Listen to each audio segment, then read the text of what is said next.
नमस्कार बच्चों, आज हम हिंदी तरंग पाठ 4 चांद की चिट्ठी इस पाठ को अच्छे से पढ़ेंगे और समझेंगे। बच्चों, इस पाठ में एक बच्चा है अनंत, जो एक चिट्ठी लिखता है चांद को। क्या लिखता है? चिट्ठी लिखता है चांद को। और इस पाठ में चांद अनंत की चिट्ठी का जवाब दे रहे हैं, उत्तर दे रहे हैं। तो बच्चों, आप लोगों ने चांद देखा होगा, कैसा होता है?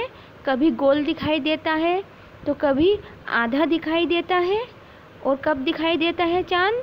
रात के समय। ओके, तो बच्चों, आज हम इस पाठ में चांद की चिट्ठी के बारे में पढ़ेंगे।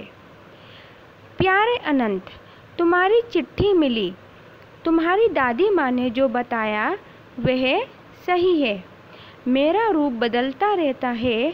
मैं कभी कटे नाखून जैसा तो कभी थाली सा गोल दिखाई देता हूँ। आज मैं तुम्हें अपने विषय में बताता हूँ। बच्चों, चांद कह रहा है कि अनंत, मैं कभी थाली के जैसा गोल दिखाई देता हूँ।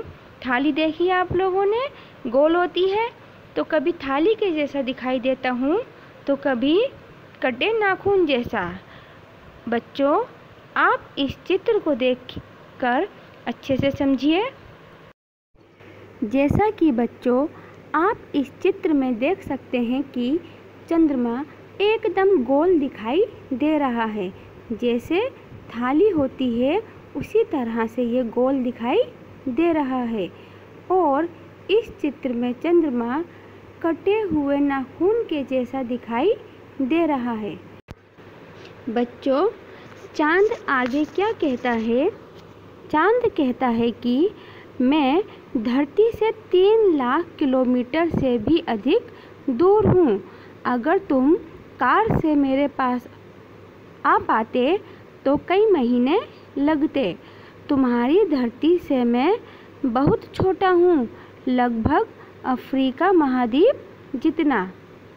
बच्चों, जो चांद है वो हमारी पृथ्वी से 3 लाख किलोमीटर से भी अधिक दूर है, बहुत ज़्यादा दूर है। और चांद पृथ्वी का एक उपग्रह है, प्राकृतिक उपग्रह है, मतलब नेचुरल सैटेलाइट है।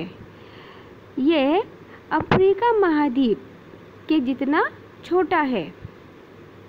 चांद कहता है, तुम्हें मालूम है मेरे पास अपनी रोशनी नहीं है। मैं अपने मित्र सूर्य से रोशनी लेता हूँ।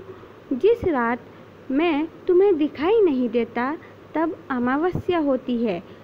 जिस रात मैं संपूर्ण गोल दिखाई देता हूँ, संपूर्ण मतलब पूरा गोल दिखाई देता हूँ, तब पूर्णिमा होती है।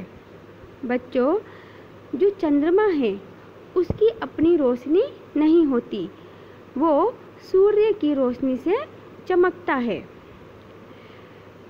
चांद कहता है, बच्चों, मेरी सतह ऊंची नीची और गड्ढों वाली है। जो चंद्रमा है उसकी सतह कैसी है?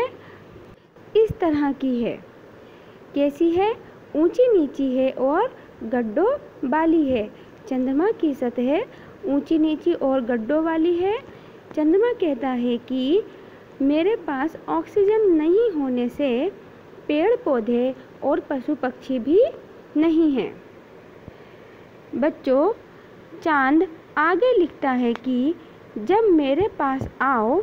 वो अनंत से कहता है कि अनंत, जब मेरे पास आओ तो साथ में अपने लिए ऑक्सीजन ज़रूर लाना, तब तुम्हें और बातें बताऊंगा। तुम्हारा चंदा मामा। बच्चों, चंदा मामा आगे लिखते हैं, जब तुम चांद पर आओ तो अपने लिए ऑक्सीजन ज़रूर लाना, क्योंकि चांद पर ऑक्सीजन नहीं है।